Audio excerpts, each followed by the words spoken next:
उमैर अली साहब, उनके वालिद साहब और समी उज़ैर साहब, और छोटा भाई जो कोऑर्डिनेटर है उनका, सहूलतकार है, वो भी बदमाश है एक नंबर का, गालियाँ निकालता, मुझे टेलीफोन पे गालियाँ निकाली और उन्होंने मेरे साथ फ्रॉड किया 37 लाख का।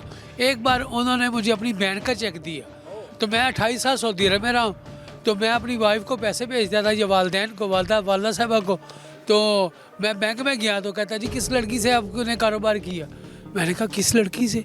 ये तो मेरा नहीं, कहता ये देखें इकरा रियासत लिखा हुआ है। वो अपनी बहन के साथ उनका आपके, हाँ 1000 का। फिर मैं मौला जेट बना गैरत का, मैंने जाके उसको बोला शर्म करो, अपनी बहन का दे रहे हो मुझे चेक, ये पकड़ो चेक, मुझे नहीं चाहिए, मैं लानत भेजता हूँ ऐसे पैसे पे, तेरी बहन तो कहाँ है? कहता उस कद्दू में है जी। मैं कहा उसका ससुराल क्या करेगा उसके साथ? कुछ शर्म कर यार, ये पकड़, मुझे नहीं चाहिए।